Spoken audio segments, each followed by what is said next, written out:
Hello,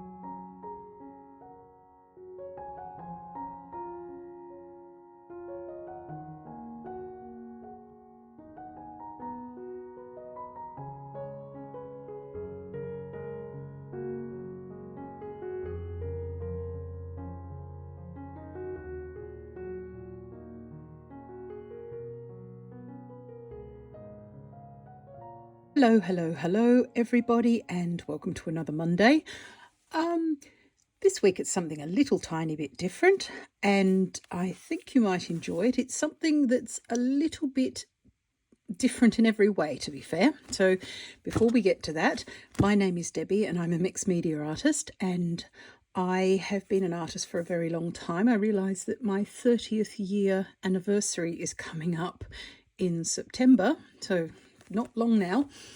And to celebrate, on my Patreon, I'm doing a question and answer and sketch session. So if you have any questions about art at all that you would like to submit, please feel free to do so. Pop me a comment underneath here, and I will answer any art questions in that session. So that's that out of the way. So like I said, I'm a mixed media artist, so I like all of the things all of the time and mixing them together to make layers and textures and things like that.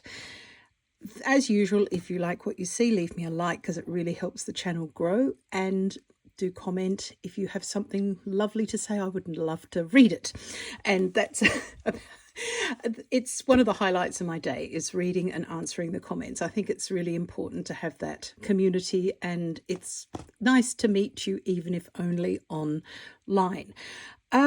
So what I want to do today, strange things are happening to the landscape around us at the moment, and that is towards the end of summer, where everything's at its, probably past its peak in some ways. But what's happening in our landscape here, because we live in a vast national park, which is heathland here in Germany, everything's going purple.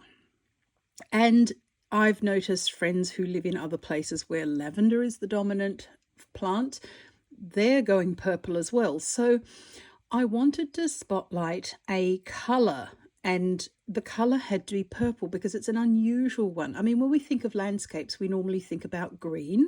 We might think about that blonde straw colour that comes after harvests in agricultural areas, because within our national park here, we also have a lot of agriculture. So we're seeing a lot of oaks that are really deep green, and then we're seeing all the straw colour from the wheat and barley and things like that as they're harvested.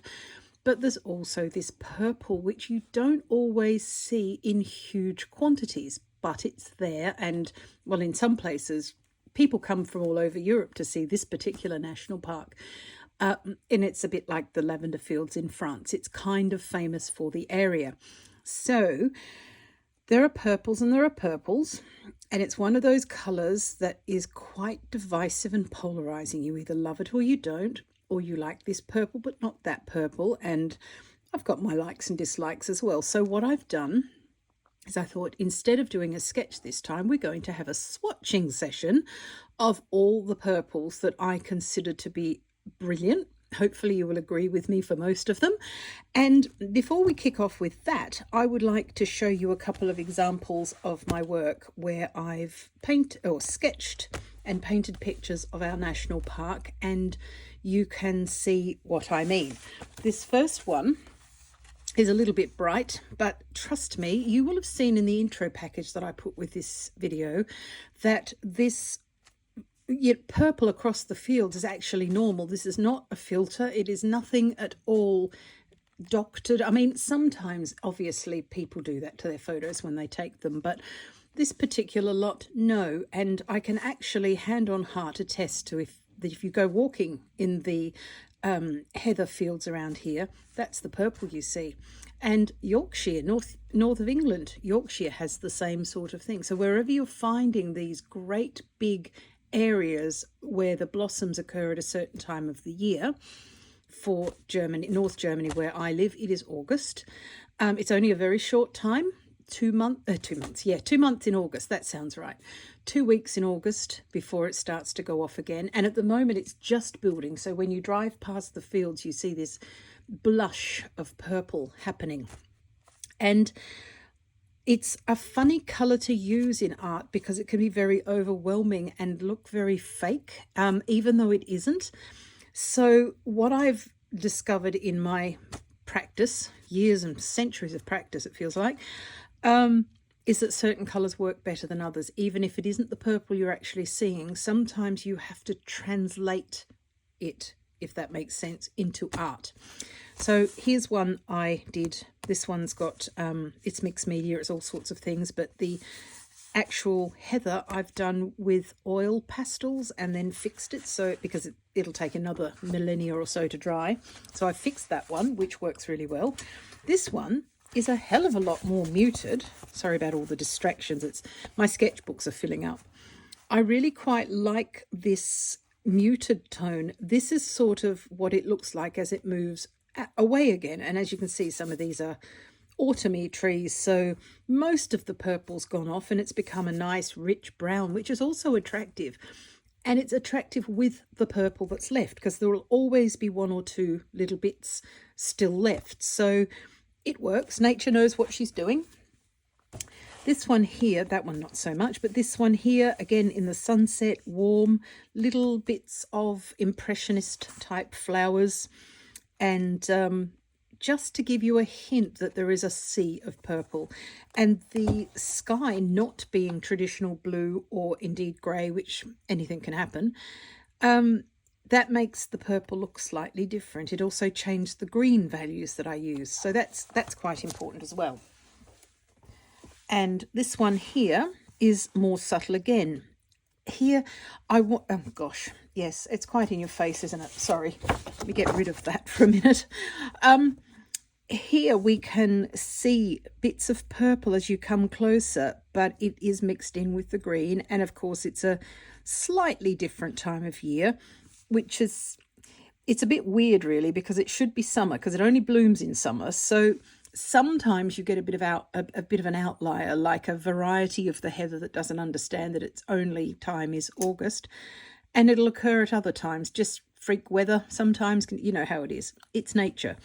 So the subtlety, I think if I had to choose between the one I showed you first, which is how it is at its height, and this one, I prefer the subtlety of this one, because you get the point without having it shoved in your face, to be fair, whereas this one's actually more accurate.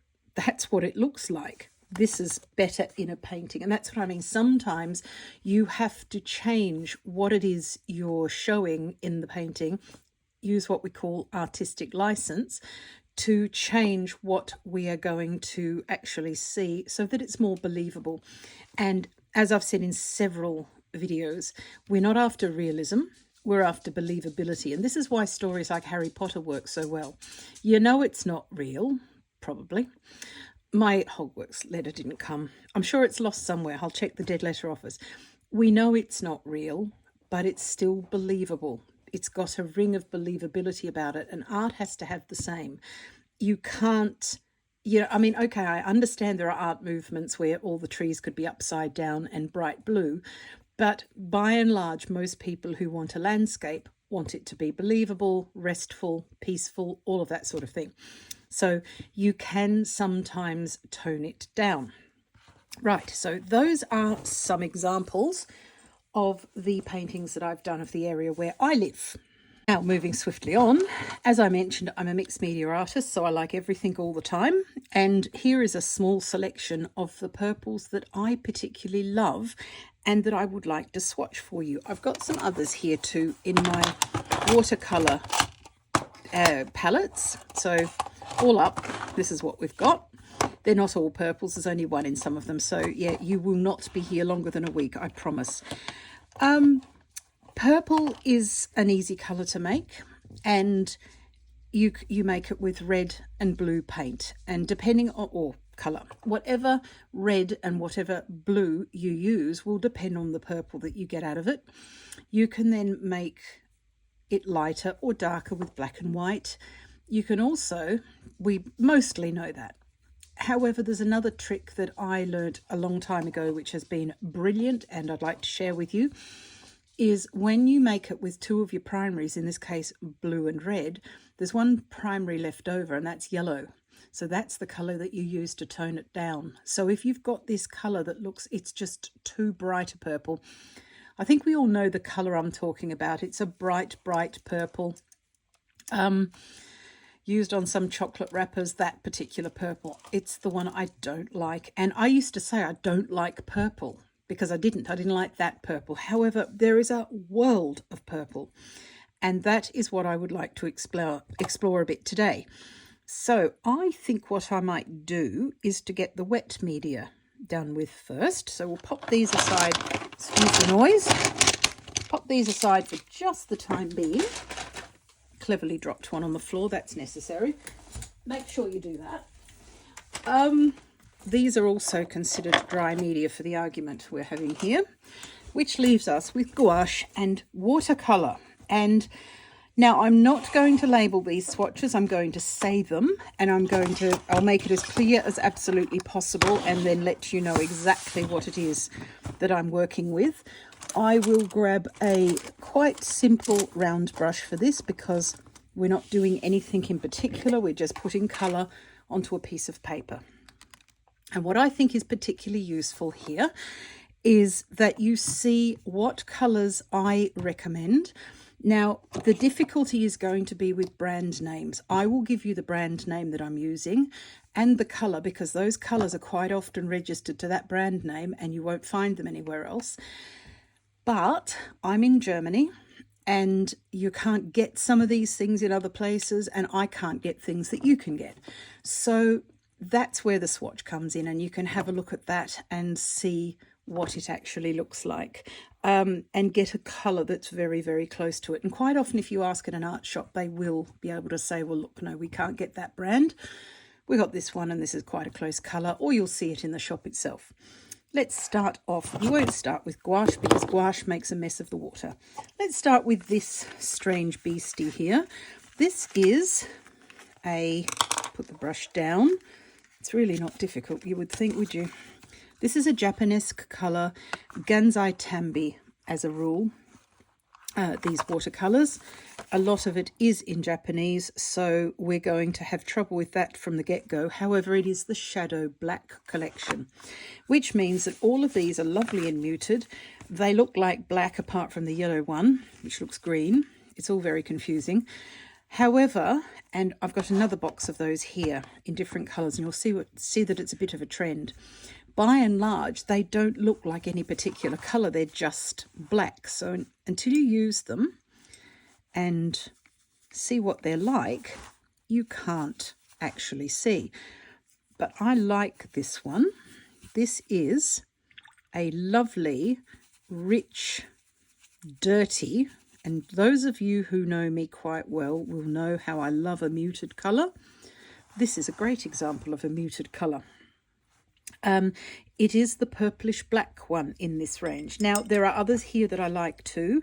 In fact, the reddish black, I know it says red, but it's almost another purpley colour. And as you know from these nice flowers in fields, sometimes they can be one colour or the other or very similar. You can stretch the colour spectrum you're working with to include colours each side of it. So with the purple is a colour, red is a colour. You can get a reddish purple and a purplish red. It sounds very complicated, but isn't really. So this is a lovely little set. I like it. I don't use it enough. Part of the reason I don't use a lot of watercolour, even though I'm going to show you some now, today, is because I do so many layers. I don't want to cover them, if that makes sense. And I will just completely cover all the watercolour and it will become pointless. I'm just wondering, yes, if I do it that way, I'll get my hands in it. Just wondering if everything would fit on the page a little bit better if I had this on the side, or fit on the camera, should I say. As you can see here again, just to make a liar out of me, they do have some that are obvious what they are, but some of them look very similar, so it's quite important to make a little swatch. I found these tins on Amazon, and the pans are double the size of regular. If you have a look at a regular half pan next to them, you would fit that in about 6 times into one of those. But I draw a swatch up and I put magnets underneath. Gosh, if I can get that out at all. These self-adhesive magnets work brilliantly. A tin from Amazon that's quite thin, and you're off to the races. It works fabulously. So for this lot, okay, I've got a purple. Here's an example of the purple I don't like. My apologies to the Gansai Tambi people. I bought it anyway because I can change that. But that's the colour I don't really like very much. It's not muted enough. It looks cheap, to be horrible. It isn't. It costs the same as the others. And back in the day, at Bates of Rome and, you know, medieval Britain, they would not agree that that looked cheap because it was the most expensive colour to produce and therefore the preserve of kings and emperors to wear. No one else was allowed to wear it thanks to the sumptuary laws. So it's not cheap. It just looks cheap to me. The colour I like in this lot, like I said, I'll change that. I'll pop some yellow in there and do some things with it. The one I like is deep violet. Now look at that. That's a whole different ball game. Loving that one. And even on this quite inexpensive paper, it's quite thin paper. It's Daler Rowney and it's not that keen on being wet, to be fair. That's my vibe, that one there. These are Schminke Haze. No, Haze and Forest are the two ones. These are the Schminke Super Granulating watercolours. However, the one that I'm going to use isn't, confusingly. It's a Winsor & Newton that's found its way in here. It is called Neutral Tint, and you would probably not even guess that it is a purple, but it's one of those colours that can be worn, yes, you can wear it if you like. This can be read in several ways, and I read it as a purple. I really quite like it as a purple because it's kind of got that. So that's Winsor & Newton Neutral Tint. Got it out. It's not that difficult, really. And in this little set here, I have, these are more Schminke colours. Galaxy Violet in this one. Let me just see, that looks a bit mixed up actually. I'm not even sure, but I think that is the one. No, it's not, it's there. I have mixed it up with Galaxy Black. So it's another super granulating watercolour from Schminke. And this one, which is that one there, is Galaxy Violet. And I like this. That's nice. And I love the fact that it's super granulating. It won't granulate on this paper because this paper is too smooth and it is too lightweight, actually. It prefers a slightly heavier... Oh, it is sort of getting going there. Gosh, yes. It's getting going, so let's see what it does over the whole time. Now with this set, this is all my colours that I've got at complete random. So with this one, I have a Daniel Smith, super expensive. Didn't buy very many for that reason. This one's Daniel Smith Moon Glow.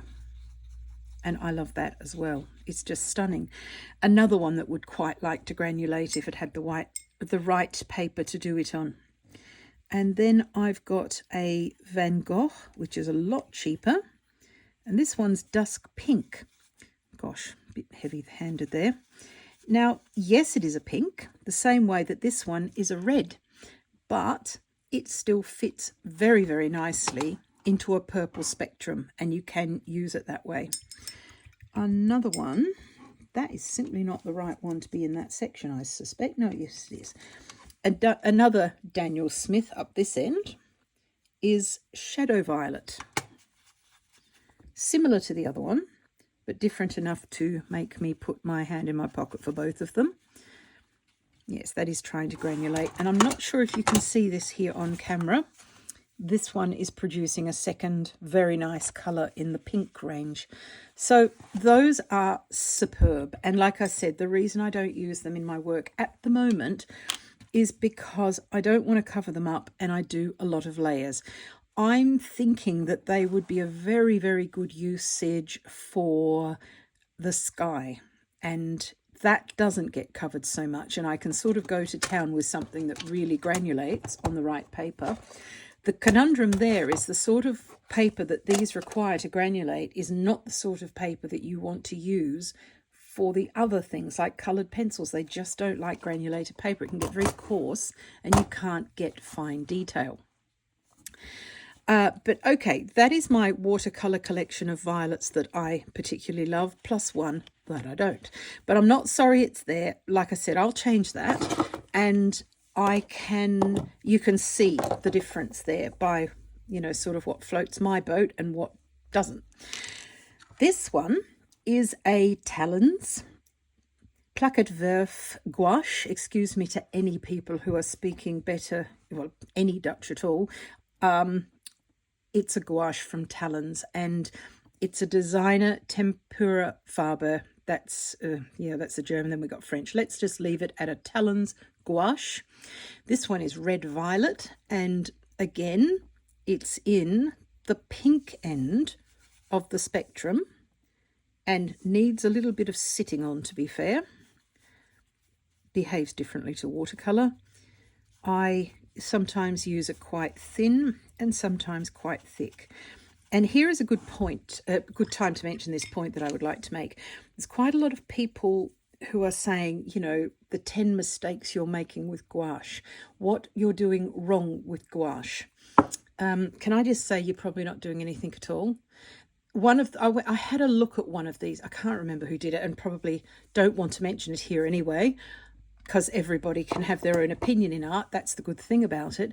But this particular person was saying that don't use it watered down. My answer to that is, why not? I use it all the time watered down, and I put more and more layers on, which makes it very, very subtle. And you can get some fabulous effects by watering it down so that it's almost like a slightly opaque watercolor. And the fun thing about this is we have traditional watercolors that are very transparent that you can use as a wash. Then we've got these Japanesque watercolors which fit somewhere next on the spectrum. And then we have gouache, which is opaque. So the three fall very much together, hand in hand in a lot of ways. And there is absolutely nothing stopping you from using traditional watercolor like oil paint. You can put it on with a palette knife if you want to. It will crack, but you know what I mean. There are no rights and wrongs. So don't let somebody take your confidence away by saying these are the mistakes you're making. It's clickbaity and it's not right, because if you're happy making your gouache that way. See, I use gouache in a really muddy way. Everything looks muddy. I can't grab anything at the moment, but if I can see something, I will. I use gouache wrong, should I say. I've just spotted something. Just give me a second. No, it's not what I thought it was. It's under something else. I will grab it in a second and show you what I mean. I have found it. It was under something else. This is my gouache sketchbook, and it's all very muddy and what people call overworked. But this is how I use gouache. And this sky is so thinned down. I've cleverly drawn on it. That's nice. This sky is so thinned down, it's practically got no colour in it. But that's what I wanted. I wanted the light to come through. And everything else is just layer upon layer upon layer.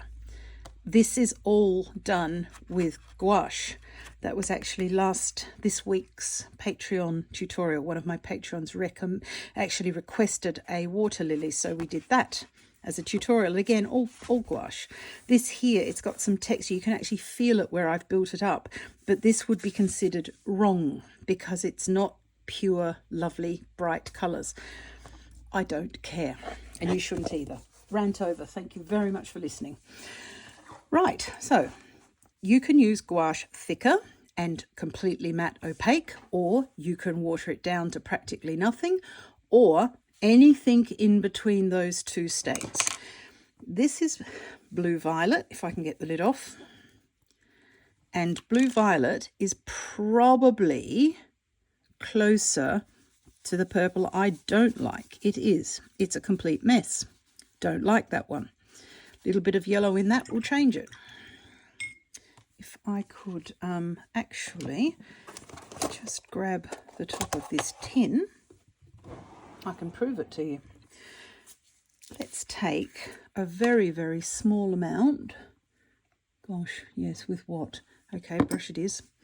Let's take a very small amount of yellow. Normally I would not mix with a brush on top of my other palette, but then I'd probably also shut the tube so I didn't spill it everywhere. There's lots of things that would happen in an ideal world. So what I'm doing here, find that. Let's pop that on there. I'm using the same brand. It doesn't have to be the same brand. I just happened to pick this out. It's a yellow ochre, and I'm using it with red violet. Blue violet, sorry, my apologies. That was red violet. This is blue violet, because I don't like that colour. But I did, since we've spoken about this, I'd like to prove it to you. A little bit more in there, because that's now too browny, far too brown. Let me just get that. And just tone that down, because look at the colour it's made. That's much more to my taste. So that is used, and depending on how much you put in, I mean, here is quite a lot, there is not so much. If you mix colours, or if you know how to mix them, get rid of that, then you can change your world like that. So the trick is to use the third primary colour that you didn't use to mix with, and in this case it's yellow. Another yellow would give a different colour again. I don't have, even though I use gouache every day, quite literally, I don't have a lot of purples in my gouache, because I do prefer to mix them so that I don't end up with this colour too often, because it appears that I'm the only one who doesn't like it. Let me know in the comments what you think. This one's a Havana brown, and I've put it in because in my opinion it doesn't look very brown. It's more of a burgundy, but burgundy fits in with the purple colours beautifully and can go with these other redder colours. And sometimes heather is that colour. These are more lavender colours up this side. And the more of these colours that you've got that you or have to work with, even if you mix them yourself, you don't have to buy them, but the more of these colours that you have access to, should I say, the more nuanced your work can become. The last one here is a Winsor & Newton Designers gouache. These were all talons. These others, I'll just leave them on there if you want to stop it and have a look, screenshot it, whatever you need to do. This one is Perylene Violet. So the name Violet kind of gives it away a bit. And again, it's more towards the red. You can use a lot or a little, entirely up to you. It is not wrong to use gouache as a wash, but it ties into that sort of area there. This is the outlier in this lot, because that would be something I would use more for lavender. If I was painting a purple field flower, I would paint, like I said, these here, heather. Some of these are heather too, but more these, and this here for a lavender field. Right, so that is basically the wet media that I use quite regularly. Let me get rid of that by putting a lid on it and put my brush away, and I shall bring out the dry media. Got dry media now, but before we do, we've got some more wet media in dry form. And with this, I'm talking about Derwent Inktense, and this is not the complete amount of Derwent Inktense violets. This is just a selection of my favourites that I reach for time and time again. The first one I grab is Red Violet, and you can use watercolour pencils just without dissolving them with water, but most people tend not to. So Red Violet is a real red, and this is really good for heather, fits in with this bit here. Next one is Amethyst. Beautiful rich colours. Never seen things like this in any other watercolour pencil. I think that's their claim to fame, to be fair, and it's well deserved. So that one's Amethyst. This one is Thistle. Like these. Oh, they're just yummy. Beautiful colours. change a bit when you wet them down. Like I said, you don't have to actually dissolve these out. You can use them as colour pencils. I sometimes do that. I'll layer certain layers and then I'll go over the top again with the same pencil, but don't dissolve it. And that works perfectly well as well. And this one's mauve. It doesn't look, I wouldn't have called that one mauve, to be fair. In my world, this is closer to mauve, or even this one here. It's kind of a rich mauve, I'll give it that. But these are all very nice. And then all very heathery colours as well. This one's dusky purple, which sounds lovely. And it is. Any muted, dirty colour is totally me, I'm afraid. Yeah, that's probably my pick of the lot. So loving that. Very, very nice indeed. Actually, while we're looking at muted colours, there is a fairy that I have not invited to the feast, which is not very polite, and that is Neocolor 2. Neocolor 2s have a nice lot of violets in them as well, and I think aubergine would be, just looking at that, aubergine is my pick. Periwinkle blue is, yeah, it's mauve. These turn out a little bit milkier, but they're still quite nice, and you can use them as paint sticks. Yeah, aubergine is my favourite there, followed by purple violet, which is another reddish colour. And I'm particularly attracted to those because, well, one is really good for lavender and one is good for heather, and I've painted both, so they work quite well. And again, you can use them at any thickness that you choose. The rest of these I have because I've got full set syndrome. But as you can see by the length of them, I don't use them very often. Some of them are as sharp as the day I took them out of the box. This particular purple, for example. I probably don't do enough flower painting to use a colour like this, but it's brand new. I haven't touched it. I should have a sale of art products one day, perhaps. That might work really well. Okay, so those are the wet media ones, including the wet media that were masquerading as dry media. We've got them all winkled out now. The next lot are interesting too. Let's have a look at these markers as being the next wet sort of thing. And I've got two sorts of markers here. I do have a hell of a lot more of these markers and different brands and so forth, but these can represent what we're aiming for. This is a Faber-Castell Goldfarber Aqua Dual marker in light violet, which is more of your granny, that's mauve. This is not mauve, that's mauve. Sorry, granny mauve. And this is the same brand, Faber-Castell Goldfarber Aqua Dual marker in hyacinth. I like that better because of its grey tint. Really love that. And these are entry-level art products. They're not quite as sophisticated as, say, Tombows and things like that. However, they're fabulous. They are dual tip. You've got a brush tip one end and a regular fine tip. If I can get the lid off with a handful of other things. Quite a fine tip. So excellent for journaling. So Faber-Castell, really good brand. You can always, it's like Derwent. You can pretty much rely on what you're getting. This is number 679 in Tombow. I have no idea because they don't put the names on the barrels. I wish they would, but there you go. Tombow, ABT, and again, it's a darker version of that. So they go beautifully together and can be used together like that. Then I've got some acrylic markers here. And let's just hope they're in the mood to work. We'll try the brush markers first. This one is a Light Wish brush marker, and they sent me these. The company sent me a packet to test. I think I, in company with a lot of other artists, and asked us to test them. I did a test video for these, a road test, and I will pop the link up here for you. So yes, you can have a look at that too. They're good, actually. They're not an expensive product, I understand. I don't know what they retail for, but the colours are really quite nice and they work beautifully, and I really would recommend them. I quite like them. This other end's pink. That's the mauve I was after. Great for going over the tops of things and adding highlights.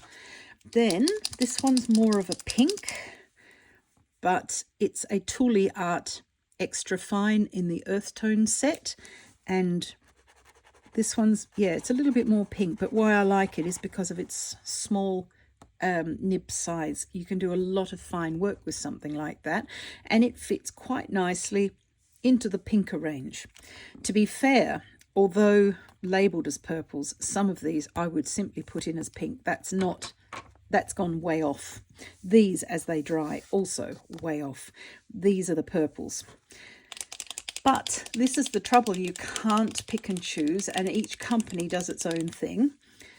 This one's a Molotow 1 for All acrylic twin. It has got a 1.5 nib size and a 4mm nib size, and this one's purple violet, so we could get anything.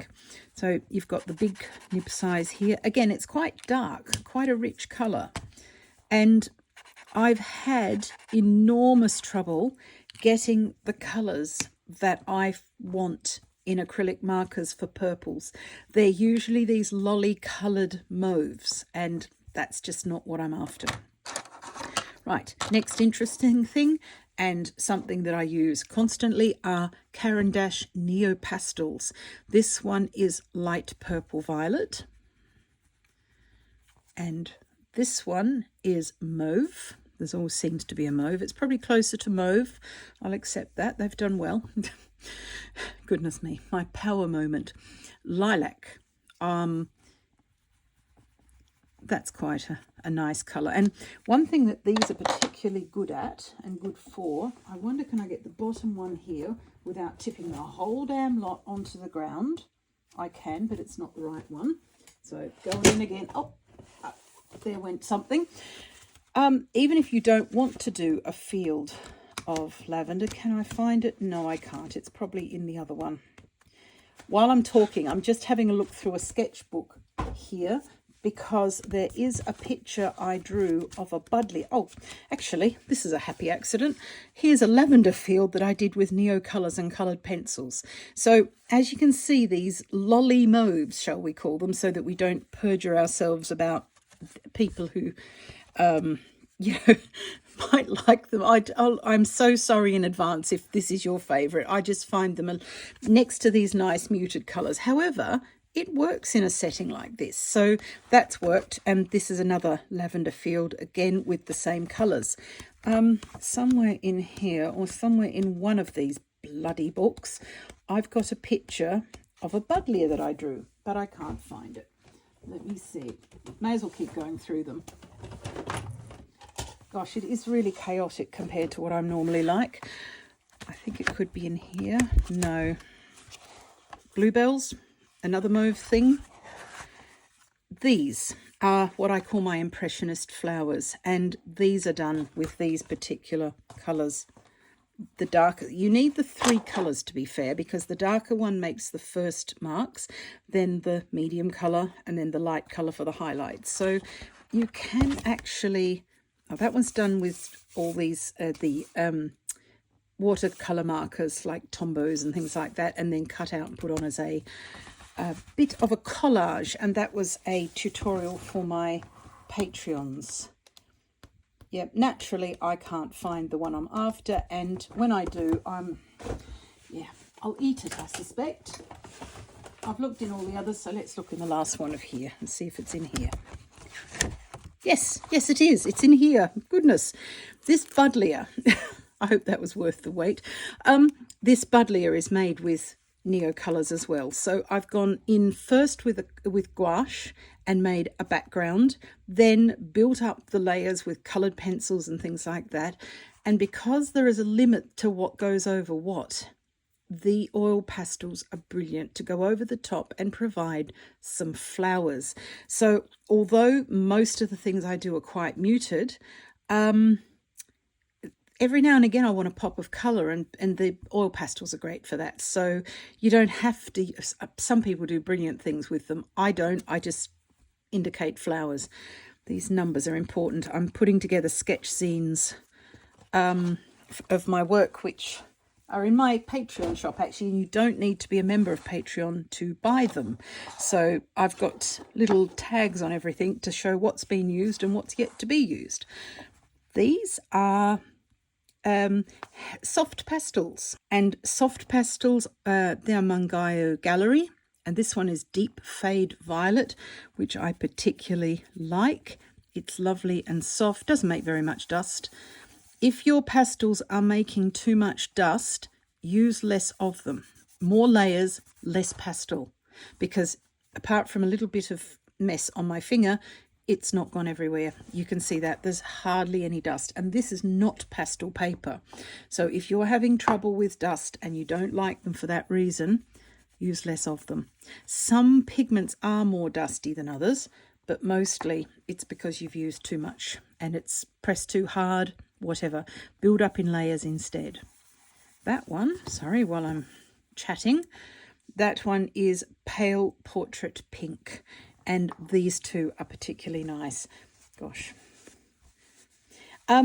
You can see a trend here for what I like mostly is muted and quite dull. And that's fine. There are, like I said, there's some outliers. I would eradicate most of these and just put that one in an ideal world. But I love Inktense so much, it was worth putting a few in. Okay, coming up to coloured pencils. I've got a few here, and I've got one that you would not see coming if you sat there all day. It's a bit of a weird one, and wait for the end for that because it is pretty, I like it. It's a pretty exciting revelation that I happened on by accident. Derwent Drawing, Mars Violet. I love that. Again, it's muted. It's lovely and waxy and creamy and perfect in the colour pencils. Then I have Blue Violet in Derwent Light Fast, which is also more blue than violet, if I'm honest, but it can be said to fit in here and there. Nightshade, which is very similar. It's also Derwent Light Fast, and it's very similar to the Blue Violet, but subtly different. You might argue that you don't need both of these, and I think I would agree with you, to be fair. If you like more, if you're not a violet person at all, or well done for sitting here this long, if that's the truth, respect. If you're not a purple person, you would do better with the Blue Violet because it is more of a dark blue. If you are, in fact, a purple person, then Nightshade would be the colour for you because it has more of a tint of deep, deep purple in it. This one is another Derwent Light Fast. This one's Wild Lavender. Again, nice mauve. It's better than the Lolly Mauve because, again, it is slightly muted, and that means everything. Okay, now I think that's everything. We're on to Caran d'Ache. Caran d'Ache Luminance pencils are fabulous. They're not cheap, but they make up for their not cheapness by being awesome. So you can't argue with that. This first one is Quinacridone Purple and has just enough colour pop to do the job without actually being gaudy. I like that one. This one is Ultramarine Violet. It tends towards this spectrum, the sort of lolly mauve. However, it's also slightly dirtier than that. It's just slightly off the spectrum, and it works brilliantly for lavender. You need these colours, whether, you know, okay, here's the deal. Sometimes you have to have a colour whether you like it or not. You might say, well, how, you know, that's just ridiculous. I'm paying for them. I'm not buying colours I don't like. Well, no, but if you're wanting to sketch something and you need a particular colour, sometimes this happens to me with hot pink. I've got hot pink in about 5 different pencil brands. I don't like it at all. But if I leave it out, I'm never happy with the result of what I've made. So I end up using it because of that. So sometimes the picture tells you what you're going to do rather than what you want to do. You can always choose not to paint that flower, but you know what I mean. Sometimes you have to have a particular colour. This one is hibiscus pink, so not really a mauve, but unfortunately my brain reads it along with some of these others claiming to be mauve. So in the red violet spectrum, some of these pinks will look like a light version of the deeper ones, and they're still on the purple spectrum, just towards the red or the blue. Okay, because violet and purple is made up of red and blue, on one end of the continuum will be more red, on the other end will be more blue. And you can see that here. We've got the blue colours. These are blue colours. These are on the red spectrum. So the more pink your purple looks, the closer towards the red end of the spectrum it is. The more blue it looks, the closer towards the blue end of the spectrum. And when you're mixing your colours, you get control over that. So if you put in more red, then you get a redder violet. If you put in more blue, you get these blue violets. And like I said, this one here, this was this muted down with yellow. That's a bit browny, just to show you that the more you add, the different colour you get. But this is absolutely stunning. This isn't, in my eyes. This is just my opinion. Please don't write in, or do write in, but say some, say nice things. That would be lovely. You know what I mean. You can have ultimate control.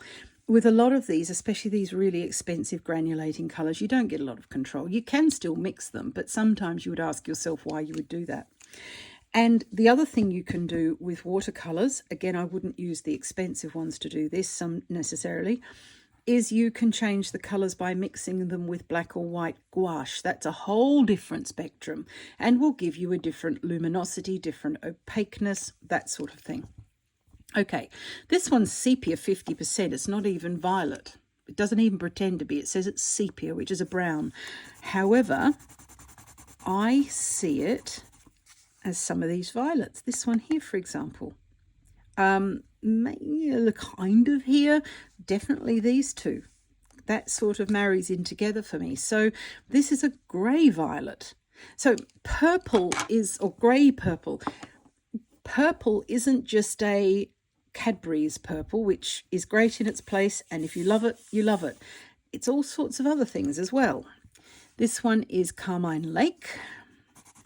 Again, it's a nice dark version of the pink spectrum, more heather than lavender. Then we have Light Aubergine, which is again more pink, so a little bit more red in the mix there. These sort of things here. Violet Brown, again, brown. It's not brown, nothing to do with it, but it's got some brown in there. And the result is a lovely muted colour, which would go very well with these sorts of colours like that. This one, this one, this one, and this one I would put together happily. And finally, Manganese Violet, which is again, I don't know that you need both of these. It just depends. Again, like I said, full set syndrome. And if you look at the colours on the end caps, they are very, very different colours. In reality, nope, not that one at all. Christ, that was a different colour. Where did I get that one from? That's interesting. Lost it completely. I'm starting to wonder if I've picked the same thing up twice, to be fair. Maybe it's this one. No, it's this one. Sorry. That was my mistake. It's Wild Lavender. It is a different colour in a different brand. And no, you don't need both, even though the end cap bit, that was right. They're totally different colours. But actually on paper, they look very, very similar. So this is why swatching is important. Even though I don't do as much of it as I should, swatching is important because you then can save some money. If you find yourself with two, it's not worth fretting about. You'll use it and you'll have a spare. Right, the wild card. Thank you for watching if you are still with me. This is weird because it is a colour changer. And the one I'm talking about is Derwent Lightfast Mars Black. Doesn't look like violet, isn't? Not really. It's really a dark brown. Let me make a larger swatch so that you can appreciate this if you've not seen it before. Mars Black is what I consider to be an absolute must-have. I use it daily. I can't remember the last time I sketched something without using Mars Black. And why I like it is because it changes colour to whatever you need, more or less. it's actually a dark brown. It's not black at all. If I put my pencil sharpener there, you can kind of see that. It's actually more of a dark brown.